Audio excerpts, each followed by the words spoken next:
کیا آپ نہیں جانتے؟ اللہ اکبر، آخرت کو یاد کر کے مصطفیٰ جان رحمت خود بھی روئے ہیں، انبیاء کرام کی آنکھوں میں آنسو آئے ہیں، اللہ اکبر، سلف صالحین روئے ہیں، صحابہ کرام روئے ہیں۔ کیا تمہیں نہیں پتا سیدنا ابو بکر صدیق رضی اللہ تعالیٰ عنہ ارشاد فرماتے ہیں، کاش میری ماں نے مجھے پیدا نہ کیا ہوتا، میں اپنی ماں کے پیٹ سے جنم نہ لیا ہوتا، میں کسی مومن کے سینے کا ایک بال بنا دیا جاتا تاکہ میں آخرت میں اللہ کی بارگاہ میں جواب دینے سے بچ جاتا۔ فاروق اعظم کہتے ہیں، کاش میں ایک پرندہ ہوتا، لوگ میری گردن پہ چھری چلا کر مجھے ذبح کر کے کھا جاتے اور ہضم کر جاتے تاکہ اللہ کی بارگاہ میں مجھے جواب نہ دینا پڑتا۔ میرے پیارے آقا علیہ السلام کے پیارے دیوانوں، یہ کون لوگ کہہ رہے ہیں جن کا ذکر توریت میں ہے، جن کا ذکر انجیل میں ہے، جن کا ذکر قرآن میں ہے، وَكُلًّا وَعَدَ اللَّهُ الْحُسْنَى کہہ کر اللہ نے جن سے خیر کا وعدہ کیا ہے، یہ وہ لوگ کہہ رہے ہیں کاش میں پرندہ ہوتا اور مجھے ذبح کر دیا جاتا، مجھے کوئی کاٹ کر کھا لیتا تاکہ میں اللہ کی بارگاہ میں جواب دینے سے بچ جاتا۔ میری قوم کے جوانوں، میں تم سے پوچھنا چاہتا ہوں، جو امام الانبیاء کے پیچھے نمازیں پڑھیں، جو امام الانبیاء کے ساتھ جہاد پر جائیں، بلکہ جن کے گھوڑوں کی سم سے لگنے والی دھول کی قسم قرآن میں اللہ یاد کرے، وہ لوگ رو رہے ہیں آخرت کی فکر کر کے، آخرت کی یاد کر کے، رب کی بارگاہ میں کھڑے ہونے کے تصور سے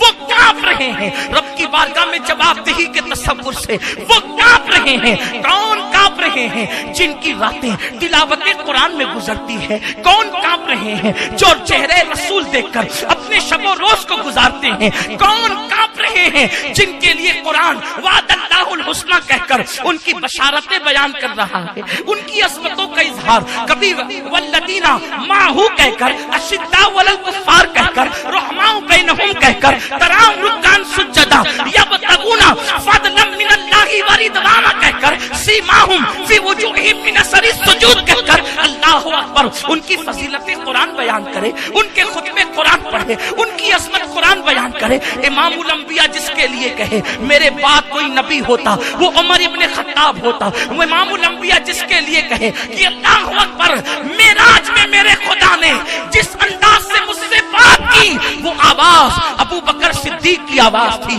آپ اندازہ تو کریں، اذن منی یا حبیب جس انداز سے پکارا گیا وہ ابو بکر کی آواز میں پکارا گیا، جس کی آواز اللہ اکبر خدا کو اتنی بھاتی ہو کہ محبوب کو اذن منی کہے تو ابو بکر کے انداز میں کہیں۔ لیکن اللہ اکبر، وہ لوگ آخرت کو یاد کر کے رو رہے ہیں، لیکن اس قوم کو کیا ہو گیا جو شراب کی اڈوں پر اپنی راتوں کو گزارتے ہیں، جو موبائل پر گیم کھیل کر اپنے دن کو ضائع کرتے ہیں، جن کا حال یہ ہے جنہوں نے عورتوں پہ بد نظری کی اور اپنی آخرت کو تباہ کیا، انہیں آخرت کی فکر تک نہیں، رب کی بارگاہ میں کھڑے ہونے کا تصور تک نہیں۔ وہ لوگ جو سود کے لقمے کھا کھا کر اپنا وزن بڑھا رہے ہیں اور اپنے جسم کو فربا کر رہے ہیں، حرام کھا کر جسم کو فربا کرنے والوں، تم کچھ اور نہیں کر رہے ہو، تم اپنے جسم کو قبر کے کیڑے کی غذا بنا رہے ہو، جہنم کی آگ کی غذا بنا رہے ہو۔